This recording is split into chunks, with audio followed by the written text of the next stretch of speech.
வணக்கம் சார். வணக்கம். எப்படி இருக்கீங்க சார்? நல்லா இருக்கு. சார், இப்போ ரீசெண்டா ஜூன் 17ஆம் தேதி ஃபெடரல் பேங்க் தன்னோட அந்த ஃபர்ஸ்ட் கவர்னர் வந்ததுக்கப்புறம் தன்னோட ஃபர்ஸ்ட் மீட்டிங் வச்சாங்க.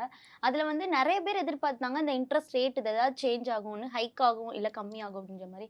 ஸோ எந்தவித சேஞ்சும் இல்லாம அப்படியே தான் இருக்கும் அப்படின்ற மாரி ஒரு டிசிஷன் வந்துருச்சு. ஸோ இது வந்து கோல்டு மார்க்கெட்டுக்கு எவ்வளோ பெரிய இம்பாக்ட், எவ்வளோ ரியாக்ட் பண்ணுது சார்? இப்போ எதிர்மறையா எதுவும் டைரக்ஷன்ல இருக்கா? இல்ல இப்போ ஃபெட் சேர்மன் வந்த உடனே ஏதாவது சேஞ்ச் பண்ணணும் அப்படிங்கிறது ஒண்ணும் ரூல் ஒண்ணும் கிடையாது. அவங்க அந்தந்த டயத்தோட எக்கனாமிக் கண்டிஷன்ஸ வச்சு ப்ளஸ் அந்த இன்ஃப்ளேஷனை எப்படி குறைக்கணுமோ, அதுக்காக அவங்க அந்த வேலைகள் பண்ணுவாங்க பேசிக்கலா. சரியா? புதுசா வந்துட்டோம் ஏதாவது ஆக்ஷன் பண்ணணும் அப்படிங்கிறது அவசியம் கிடையாது 1.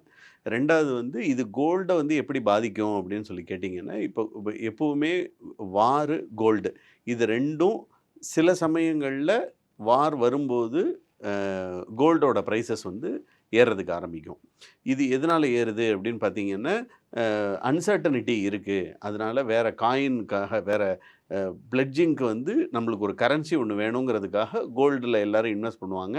சென்ட்ரல் பேங்க்ஸ் கோல்டை வாங்க ஆரம்பிப்பாங்க. அதனால கோல்டு வந்து ஏறுறதுக்கு ஆரம்பிக்கும். இப்போ வார் வந்து உக்ரைன் வாரும் ஓரளவுக்கு நாமினலைஸ் ஆயிடுச்சு. ஈரான் ஈராக் வாரும் நேற்று ட்ரீட்டி வந்து சைன் ஆயிடுச்சு. ஸோ இந்த மாதிரி உள்ள விஷயங்கள் நடந்ததுனால கோல்டுக்கான அந்த ப்ரெஷர் வந்து ஆட்டோமேட்டிக்காக குறைய ஆரம்பிச்சிடும். சார், இப்போ என்னதான் இருந்தாலும் இந்த வருஷத்துக்குள்ள வந்து ஒரு ஹைக் வந்துரும். இன்ட்ரெஸ்ட் ரேட்ல ஹைக் வந்துரும் அப்படின்னு நெறைய பேர் எக்ஸ்பெக்ட் பண்ணிட்டு இருந்தாங்க. ஸோ அது இந்த வட்டம் வந்துராதா அப்படின்ற ஒரு எக்ஸ்பெக்டேஷன் தான். ஸோ நெறைய பேர் சொல்லியிருந்த மாரி தான். எந்த ஒரு சேஞ்சும் வராது அப்படின்ற மாரி தான் டிசிஷன் வந்திருக்கு. ஸோ ஆனா ஃபெட்ட பொறுத்தவரையும் இந்த வருஷத்துக்குள்ள ஹைக் வரும் அப்படின்ற ஒரு அனௌன்ஸ்மென்ட் வந்தது வந்து கோல்டுக்கு எவ்வளோ பெரிய சிக்னல் அது சார்? இல்ல. அதான் நான் சொன்ன மாதிரி இப்போ கோல்டுக்கு அது எப்படிப்பட்ட சிக்னல் அப்டின்னா, கோல்டு வந்து ஏற்கனவே ஒரு ஆல் டைம் ஹைல போய் நின்றுச்சு. அதுலேருந்து இப்போ கொஞ்சம் கொஞ்சமா இறங்கிட்டு இருக்கு. சரிங்களா? இப்போ சென்ட்ரல் பேங்க்ஸ் வந்து கோல்ட எல்லாருமே வாங்குனதுனால கோல்டோட பிரைஸஸ் வந்து ஏறிச்சு. இப்போ சென்ட்ரல் பேங்க்ஸ் இப்போ வாங்குறத நிப்பாட்டிட்டாங்க. யுஎஸ் டாலர் தான் வந்து ட்ரேடிங்க்கான கரன்சி அப்படிங்கிறது நிர்ணயம் ஆயிடுச்சு. என்ன கிட்டத்தட்ட. ஸோ அதனால பார்த்தீங்க அப்படின்னா, இனிமே கோல்டோட பிரைஸஸ் வந்து கொஞ்சம் கொஞ்சமா குறைய ஆரம்பிக்கும். கையில கோல்டு இருப்பு வச்சிருக்கிறவங்க எல்லாரும் கோல்ட வந்து ஓரளவுக்கு விற்க ஆரம்பிப்பாங்க. கோல்டோட பிரைஸஸ் குறையும். இது ஒரு பக்கம். ஒருவேளை இந்த வாருக்கான இம்பேக்ட் வந்து எப்பவுமே இப்போ ஹார்மோஸை திறந்து விட்ட உடனே 30,000 கப்பலும் உடனே வெளியே வந்துடாது. வெளியிலேருந்து போக வேண்டியது உள்ளே போய் அதுலேருந்து வெளியே வந்தால் தான் நம்மளுக்கு அந்த நாமினல் ஈஸ் வந்து வர்றதுக்கு ஆரம்பிக்கும். ஸோ அந்த மாதிரி வருது அப்படிங்கிற பட்சத்தில் இந்த இன்ஃப்ளேஷன் வந்து கொஞ்சம் கொஞ்சமாக வந்து குறைய ஆரம்பிக்கும். இன்ஃப்ளேஷன் குறையும் பொழுது அவங்க வந்து கரன்சியை வந்து ஹோல்டு பண்ணணும்னு நினைக்கிறாங்கன்னு வச்சுக்கோங்க. டாலரை ஸ்ட்ராங் பண்ணணும் அப்படின்னு சொல்லி நினச்சாங்கன்னா இன்ட்ரெஸ்ட் ரேட்டை ஹைக் பண்ணுவாங்க. ஸோ அவங்க இன்ட்ரெஸ்ட் ரேட்டை ஹைக் பண்ணால் நம்ம இந்தியா மாதிரி உள்ள கண்ட்ரீஸில் எஃப்ஐஐஸோட ஃப்ளோ வந்து வெளியே போயிடும். ஏன்னா அதை வந்து ஈஸி மணின்னு சொல்லுவாங்க. யூஎஸில் ஃபெட்டோட இன்ட்ரெஸ்ட் ரேட்டு 3.25லேருந்து 4% ஒரு 0.25% ஏற்றுறாங்கன்னு வச்சுக்கோங்க. அவங்க என்ன யோசிப்பாங்கன்னா 4% எனக்கு ஃப்ரீயாகவே கிடைக்குது, எந்த ரிஸ்க்கும் இல்லாமலே கிடைக்குது. அப்புறம் நான் ஏன் ஒரு 8% 10%க்காக இங்கே வரணும், ப்ளஸ் இந்த டாலரோட எக்ஸ்சேஞ்ச் ரேட்டில் எனக்கு ஒரு 3-4% போயிடும். இந்த 2%க்காக நான் ஏன் இவ்வளோ ரிஸ்க் எடுக்கணுன்றது தான் எஃப்ஐஎஸோட திங்கிங்காக இருக்கும். ஸோ இந்த மாதிரி பண்ணும்போது கோல்டோட ப்ரைஸஸ் ஆட்டோமேட்டிக்காக ஒரு ப்ரெஷரில் தான் கண்டிப்பாக இருக்கும். சார், என்னோட நெக்ஸ்ட் கொஸ்டினே அதான். இப்போ இன்வெஸ்டர்ஸ் வந்து இன்வெஸ்ட்மென்ட் பண்றப்போ இன்ட்ரெஸ்ட் ரேட் வந்து இன்க்ரீஸ் ஆச்சு அப்படின்னா கோல்டா இருக்கட்டும், பாண்டா இருக்கட்டும், டாலரா இருக்கட்டும், இந்த 3க்கும் என்ன மாதிரியான இம்பாக்ட் இருக்கும்? இன்வெஸ்டர்ஸ் இந்த 3க்கும் எந்த மாதிரி பொசிஷன் கொடுப்பாங்க சார்? இன்ட்ரெஸ்ட் ரேட்டு இன்க்ரீஸ் ஆச்சுன்னா நான் சொன்ன மாதிரி இதோடது கோல்டோட ப்ரைஸஸ்ஸு குறைய ஆரம்பிக்கும். ஈக்விட்டியோட ப்ரைஸஸ் வந்து ஏறுறதுக்கு ஆரம்பிக்கும். ஏன் அப்படின்னா இந்த ஈஸி மணியை தாண்டி ஈக்விட்டியில் வந்து எங்களுக்கு வந்து ஹையர் ரேட் ஆஃப் இன்ட்ரெஸ்ட்டை எங்களால் எடுத்துட முடியும் அப்படின்னு சொல்லி ஈக்விட்டியில் வந்து இன்ஃப்ளோ வந்து கொஞ்சம் அதிகமாகும். பட் இங்கே இந்தியாவை பொறுத்தளவு அவுட்ஃப்ளோ அதிகமாக இருக்கும். நான் ஓவரால் ஈக்விட்டியில் நான் சொல்கிறேன். சரிங்களா? ப்ளஸ் இந்தியன் ஈக்விட்டியில் இதை சப்போர்ட் பண்ணுறதுக்கு தான் வந்து இவங்க இருக்காங்க. யார்? டிஐஏஎஸ் இருக்காங்க. எஸ்ஐபி புக் சைஸு 32-33,000 கோடி ரூபா மாதம் மாதம் வந்துட்டுருக்கு. டிஐஏஎஸோட மணி இருக்குது. இதை வச்சு ஓரளவுக்கு ஸ்டெபிளைஸ் பண்ணுவோம். ஒரு காலத்தில் தான் எஃப்ஐஎஸ் வெளியே போனாலே வந்து இந்தியன் ஸ்டாக் மார்க்கெட் பயங்கரமாக விழுகும். இப்போ வந்து விழுகலை, அது அட்லீஸ்ட் தடுத்து நிறுத்தப்படுது. சார் இப்போ இந்த கோல்டோட பிரைஸ பொறுத்தவரையும் ஃபெட் டிசிஷன் தான் வந்து அதிகமா இம்பாக்ட் குடுக்குதா? இல்ல இப்ப ஜியோ பொலிட்டிக்கல் டென்ஷனுமே அதிகமா கொடுக்குதா? மார்க்கெட் எப்படி சார் பாக்குது இப்போ? ஃபஸ்ட்டு ஜியோபொலிட்டிக்கல் டென்ஷன்ஸ்னால கோல்டு ஓரளவுக்கு ஏறும், அதில் ஒன்றும் மாற்றமே கிடையாது. ஃபெட்டோடது ஒரு பிக்கர் ரோல் ப்ளே பண்ணுது. ஏன்னா டாலர் தான் வந்து ட்ரேடிங் கரன்சி அப்படிங்கிறதுனால டாலரோட மூமெண்ட்டும் டாலரோட இன்ட்ரெஸ்ட் ரேட்டும், அதாவது ஃபெட்டோட இன்ட்ரெஸ்ட் ரேட்டும் தான் பணம் வந்து அவங்க உள்ளே கொண்டு வராங்களா வெளியே விற்கிறாங்களா அப்படிங்கிறத பொறுத்து இருக்குது. ப்ளஸ் ஃபெட்டுமே வந்து என்ன பண்ணுவாங்க, நாங்களுமே வந்து சர்ப்ளஸ் கோல்டு வாங்குகிறோம் அப்படின்னு ஒரு அறிவிப்பு ஒன்று கொடுத்தாங்கன்னு வச்சுக்கோங்க. டாலர்லேயே அவங்க கோல்டு வாங்கும்போது நம்ம ஏன் வாங்கக்கூடாதுன்னு சொல்லி எல்லா கண்ட்ரீஸும் அதுக்கு பின்னாடி ஃபாலோ பண்ண ஆரம்பிப்பாங்க. ஸோ ஜியோ பொலிட்டிக்கல் டென்ஷன் அப்படிங்கிறது ஒரு ஷார்ட் டேர்ம் பீரியடுக்கான ஒரு வாலட்டாலிட்டிக்கு அது வழிவகுக்கும். அந்த ப்ரைஸஸ் கண்டிப்பாக ஈஸ் ஆகிடும். இப்போது ஈரான் ஈராக் வார் 90 நாள் இருந்திருக்கு. ஸோ இந்த 90 நாளைக்கு அப்புறமா இது ஈஸ் ஆகிடுச்சு கண்டிப்பாக. ஆனால் ஃபெட்டு இன்ட்ரெஸ்ட் ரேட்டு இது பண்ணாங்கன்னு வச்சுக்கோங்க, இதோட இம்பேக்ட் வந்து இன்னும் லார்ஜராக இருக்கும். எல்லா கண்ட்ரீஸுக்குமே அது வந்து பாதிக்கப்படும். Okay sir. சார் அதே மாரி ஃபெட் வந்து இன்னொன்னு பண்ணியிருக்காங்க. இந்த இன்ஃப்ளேஷன் ஃபார்காஸ்ட்டுமே வந்து இன்க்ரீஸ் பண்ணியிருக்காங்க. ஸோ இதுவுமே வந்து எக்கனாமிக்கு என்ன மாரியான மெசேஜ் குடுக்குது? மார்க்கெட் இத எப்படி சார் எடுத்துக்கணும்? ஃபெட் வந்து இன்ஃப்ளேஷனுக்கு வந்து அவங்க இன்க்ரீஸ் பண்ணியிருக்கிறது வந்து அவங்களோட நாட்டு விலைவாசி ஏற்றத்தை வந்து கட்டுப்படுத்துறதுக்காக அவங்க எடுத்திருக்கக்கூடிய டெசிஷன். இது வந்து முழுக்க முழுக்க அவங்களோட உள்நாட்டு விவகாரம் இது பேசிக்கலாக. சரிங்களா? இதனால என்ன ஆகும் அப்படின்னு சொல்லி கேட்டிங்கன்னா, அங்கே வந்து இன்ஃப்ளேஷனுக்கான ஏற்கனவே ஏறின ப்ரைஸஸ் வந்து கொஞ்சம் ஈஸ் அவுட் ஆக ஆரம்பிக்கும். அங்கே வந்து கொஞ்சம் பணப்புழக்கம் வந்து அதிகமாக ஆரம்பிக்கும். Okay sir. சார் இப்போ இந்த போர் வந்ததுக்கப்புறம் எல்லா எக்ஸ்பர்ட்ஸும் மேபி அனலிஸ்ட் எல்லாம் சொன்னாங்க அப்படின்னா, கோல்டோட பிரைஸ் வந்து 1,50,000 வந்து தொடும் அப்படின்ற மாரி ஒரு இத வச்சாங்க. ஸோ இதுக்கப்புறம் எந்த மாரி கரெக்ஷன் வரும்? இல்ல இத விட இன்க்ரீஸ் ஆகுறதுக்கான சான்சஸ் இருக்கா? ஏன்னா இப்போ மிட் வந்துருச்சு 2026 மிட் இன்னும் 6 மாசம் தான் இருக்கு. இதுக்கப்புறம் இன்னும் இன்க்ரீஸ் ஆகுமா? கோல்டு அதாவது நம்ம அனலிஸ்ட்டை பொறுத்தளவு சில பேர் என்ன பண்ணுறாங்கன்னா, ஏறுனா அப்படியே அடுத்த டார்கெட் என்ன உண்டோ அதை பெருசாக சொல்லிடுறாங்க. அந்த மாதிரி நடக்குது. ஸோ பேசிக்கலாக அந்த மாதிரி நடக்காது. சரிங்களா? இதை பொறுத்தளவு கோல்டு ஏறுமான்னு கேட்டால் கண்டிப்பாக ஏறும். ஏன்னா கோல்டுக்கு வந்து ஆல்டர்னேட்டிவ் கமாடிட்டி இன்னும் இல்லை. ஏன்னா எல்லாருக்குமே கோல்டுக்கு மீதான மோகம் கரன்சி ரூபத்துலேயும் சரி, நம்மளை மாதிரி இந்தியன்ஸுக்கு அதை ஒரு ட்ரெடிஷ்னல் ரூபத்துலேயும் சரி, அதுக்கான மோகம் வந்து எந்த விதத்துலேயும் அவ்வளோ சீக்கிரம் குறையாது. அதனால கோல்டு ப்ரைஸஸ் கண்டிப்பாக ஏறும். டிமாண்ட் இருக்கும்போது அது ஆட்டோமேட்டிக்காக ஏறும். இது ஒரு பக்கம். ஆனால் கோல்டு வந்து பழைய ரிட்டர்ன், அதாவது இந்த 3 வருஷத்தோட ரிட்டர்ன் 35% 40% கொடுத்த மாதிரியான ரிட்டர்னை திரும்பவும் தருமான்னா அது தராது. இது இப்படியே கிரைண்டிங்லேயே தான் இருந்துகிட்ருக்கும். இந்த 14,000 14,100 13,800 இந்த ரேஞ்சுக்குள்ளேயே தான் இருந்துகிட்ருக்கும் over a period of time. என்ன இது இந்த டைம் இலாப்ஸ் ஆக ஆக உங்களுக்கு அந்த ரிட்டர்ன் வந்து இயர்லி ரிட்டர்ன் வந்து குறைய ஆரம்பிச்சிடும். இப்போ 30%ன்னு இருக்கிறது இப்போ 22% வரும். 22%ன்னு இருக்கிறது ஒரு வருஷம் ஃபுல்லும் கோல்டோட ப்ரைஸஸ் இதுலேயே ஹோவர் ஆகிட்டு இருந்ததுன்னு வச்சுக்கோங்க, ஆட்டோமேட்டிக்காக 15% அந்த ரேஞ்சுக்கு வர ஆரம்பிச்சிடும். So over a period of time நான் சொல்கிறது, இது வந்து நாளைக்குன்னு நான் சொல்லலை, இப்போ வந்து ஆல் டைம் ஹையில் இருக்கிறதுனால இதோட ப்ரைஸஸ் வந்து இந்த மாதிரி இருக்குது.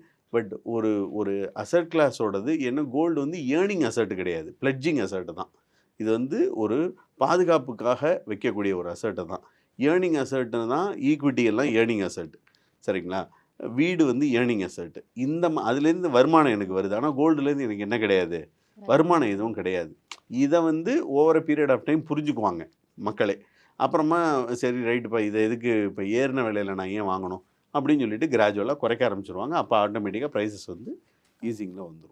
சார் இப்போ ஃபெட் வந்து தன்னோட இன்ட்ரெஸ்ட் ரேட்டை மாத்தல. ஸோ இதனால இந்தியன் மார்க்கெட்டுக்கு ஏதாவது இம்பாக்ட் வந்துச்சா? இதுக்கப்புறம் ஏதாவது ஃபெட் வந்து ஹைக் பண்ணிட்டாங்க அப்படின்னா, நம்மளுடைய இந்தியன் மார்க்கெட் ஸ்டாக் மார்க்கெட்ல நிஃப்டியா இருக்கட்டும், பேங்க் நிஃப்டியா இருக்கட்டும், இதுலலாம் என்ன மாதிரியான இம்பாக்ட் வரும் சார்? அதாவது முதல்ல நான் சொன்ன மாதிரி ஃபெட்டில் வந்து ரேட் ஆஃப் இன்ட்ரெஸ்ட் கூட்டுனாங்கன்னா எஃப்ஐஎஸோட அவுட்ஃப்ளோ இந்தியாவிலேருந்து போகும்.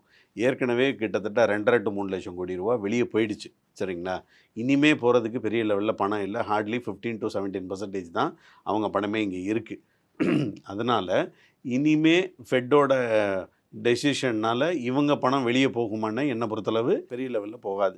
இது ஒரு பக்கம். இதோட இம்பேக்ட் குளோபல் லெவலில் எப்படி இருக்கும் அப்படின்னு பார்த்தீங்கன்னா, ஃபெட்டு தான் அந்த மிச்ச கண்ட்ரீஸு கரன்சிஸோட இந்த டெசிஷன் மேக்கரே.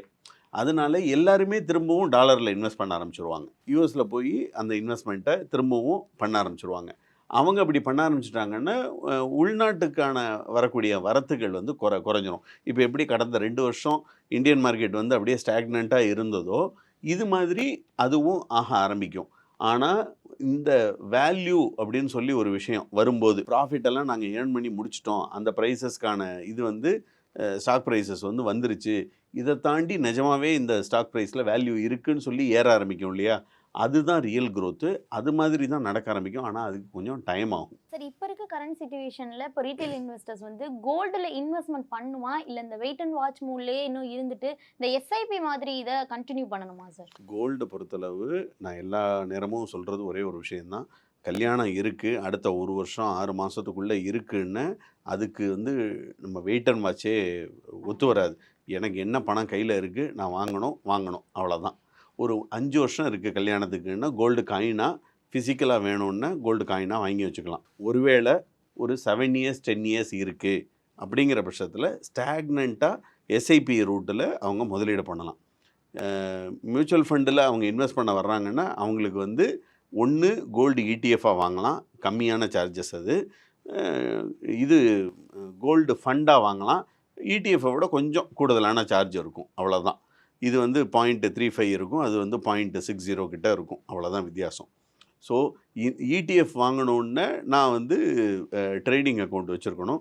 எனக்கு ட்ரேடிங் அக்கௌண்ட் வைக்க முடியலை அப்படின்னா கோல்டு இடிஎஃப்பை மியூச்சுவல் ஃபண்டு மூலமாகவே நம்ம வாங்குறதுனா வாங்கிக்கலாம். இதில் வந்து நம்மளுக்கு அந்த கூலி சேதாரம் கிடையாது, செல் பண்ணும்போது உள்ள கழிவுகள் கிடையாது, பாதுகாப்பு. நான் வந்து பேப்பராக தான் நான் ஹோல்டு பண்ணுறேன், அதனால் பாதுகாப்பு. அதனால் லாங் டேர்முக்கு வேணும்னு ட்ரென்ச்சஸில் வாங்குறது தான் புத்திசாலித்தனம். சார் அதே மாதிரி இப்போ சென்ட்ரல் பேங்க்ஸ் வந்து கண்டினியூவாக கோல்டை வந்து பை பண்ணிட்டே இருக்காங்க. ஸோ இந்த சிச்சுவேஷனில் கோல்டில் பெரிய ஒரு கிராஷ் வர்றதுக்கான சான்சஸ் எது இருக்கா சார்? பையிங் வந்து ஜாஸ்தியாச்சுன்னா ப்ரைஸஸ் கூடுறதுக்கு தான் சான்ஸ் இருக்கே ஒழிய குறையாது. ஏன்னா ரேட்டு ஏறுன்ற நம்பிக்கையில் தான் வாங்குறாங்க. அதனால ஃபர்தராக ரேட்டு ஏறுறதுக்கு தான் வாய்ப்புகள் இருக்கே ஒழிய கிராஷுங்கிற வார்த்தை கோல்டை பொறுத்தளவு வர்றதுக்கு வாய்ப்பு இல்லை. Okay sir. சார் நெக்ஸ்ட் ஒரு 6 மந்த்ஸ் இப்போ இந்த 2026 முடியறதுக்கு இன்னும் 6 மாதம் இருக்குது. ஸோ இந்த 6 மந்த்ஸில் வந்து மார்க்கெட் அவுட்லுக் எப்படி இருக்கும்? ஈக்விட்டியாக இருக்கட்டும், கோல்டாக இருக்கட்டும், சில்வராக இருக்கட்டும், பாண்ட்ஸாக இருக்கட்டும், எது அதிக சான்சஸை வந்து கொடுக்க போகுது சார்? கடந்த 2 வருஷத்தில் கோல்டு தான் அவுட் பெர்ஃபார்ம் ஆகிருக்கு. சில்வர் வந்து செகண்ட் அவுட் பெர்ஃபார்மன்ஸில் இருந்திருக்கு. பட் ஆனால் சில்வரோட விலை வந்து இப்போது கிராஷ் ஆகிட்டு வருது. இப்போ நேற்றே கிட்டத்தட்ட 5000 ரூபா கிட்ட குறைஞ்சிருக்கு. ஸோ கோல்டு அண்ட் சில்வரை பொறுத்தளவு நம்ம அசட் அலோகேஷனில் ஒரு 15 to 20% நம்மளோட டோட்டல் ஹோல்டிங்ஸில் வச்சுருந்தோன்னா அது வந்து அசட் அலோகேஷனுக்கு இன்வெஸ்ட்மெண்ட்டுக்கு அது பாதுகாப்பாக இருக்கும். ஈக்விட்டியை பொறுத்தளவு இந்த 6 மாதத்துக்கானது இப்போ வரைக்கும் ரிட்டர்ன் இல்லை. கிட்டத்தட்ட ஒரு 700 days வந்து மார்க்கெட் ரிட்டர்ன் இல்லாமல் தான் இருந்துகிட்ருக்கு. ஸோ கோயிங் ஃபார்வேர்டு இந்த ரிட்டர்ன்லேருந்து அடுத்து ஒரு நாமினல் ரிட்டர்ன் தான் நம்ம எதிர்பார்க்க முடியும். ஏன் அப்படின்னு காரணம் கேட்டால், நான் சொன்ன மாதிரி இந்த ஹார்மோஸோட ஸ்ட்ரைட்டு திறந்து அவங்க ஆயில்லாம் இங்கே இந்தியாவில் வந்து ஏறின ப்ரைஸஸ் எல்லாம் கொஞ்சம் ஈஸ் அவுட் ஆனால் தான் என்ன இந்த ப்ரைஸ் அட்ஜஸ்ட்மெண்ட்டே இந்தியன்ஸுக்கு ஸ்டாக் மார்க்கெட்டில் கிடைக்கவே ஆரம்பிக்கும். சரியா?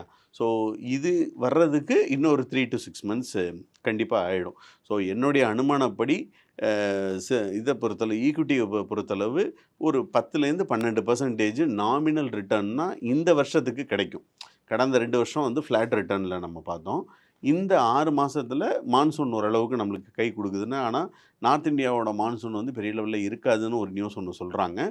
என்ன, ஒருவேளை அதில் ஏதாவது ஒரு மாற்றங்கள் ஒன்று வந்து வேறு எந்த பிரச்சனைகளும் வராமல் இருந்ததுன்னா ஒரு 10லேருந்து 12% தாராளமாக எடுக்கலாம். ஒருவேளை இப்போ நான் சொன்னதில் திருப்பி தைவான் பிரச்சனையோ இல்லை கொரியாவோட பிரச்சனையோ இல்லை ட்ரம்ப் வந்து திரும்பவும் ஈரான்லேயே வந்து நான் சொன்னது நீங்கள் கேட்கல அப்படின்னு சொல்லிட்டு திருப்பி ஏதாவது ஒரு கலாட்டா பண்ணார். நேற்று கையெழுத்து போடும்போது கூட அந்த வார்த்தையை சொல்லியிருக்காரு. நான் சொன்னது நீ கேட்கலன்னா உன் தலையில தான் குண்டு போடுவேன் சார் அப்படின்னு இப்போ சொல்லி. ஈரானுமே வந்திருக்காங்க, நெகோசியேஷன் நடந்துட்டு இருக்கு. திரும்ப இஸ்ரேல் வந்து லெபனானை தாக்கணும் அப்படின்னா நாங்க இதை மீறிடுவோம் அப்படின்ற மாதிரி தானே சொல்றாங்க. அதுதான் அது வந்து இன்னும் ஒரு ஒரு முடிவுக்கு வரல, நெகோசியேஷன் இதுவாக போயிட்டு தான் இருக்குது.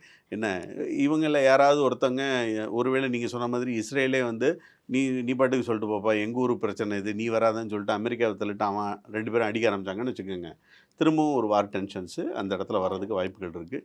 இதெல்லாம் வந்ததுன்னா ரிட்டர்ன்ஸ் வந்து திரும்பவும் டிப்ளீட் ஆகிறதுக்கு தான் வாய்ப்புகள் இருக்குது. ஸோ இந்த குளோபல் எக்கானமிலேருந்து மீண்டு இந்தியா சூப்பர் பவர் ஆகி நம்ம பெஸ்ட்டு ரிட்டர்ன் தரோம் அப்படின்னு சொல்லி சொல்கிறதுக்கு இந்த இப்போ கவர்மெண்ட் எடுத்திருக்கக்கூடிய இந்த உள்நாட்டு மெஷர்ஸு, இந்த க்ரீன் எனர்ஜி, இப்போ இந்த எத்தனால் 20% ஆட் பண்ணலாங்கிற இந்த விஷயங்கள் இதெல்லாம் சேர்ந்தாதான் இந்தியா வந்து ஒரு ஒரு பாசிட்டிவ் growth கொடுக்கறதுக்கு வாய்ப்புகள் இருக்கு. Okay sir, thank you sir. நன்றி. மேலும் ஈடி தமிழ் சேனல்ல வரப்போகும் பிசினஸ் மற்றும் அது ரிலேட்டடான வீடியோவை பார்க்க உடனே கீழே இருக்க சப்ஸ்கிரைப் பட்டனை கிளிக் பண்ணுங்க.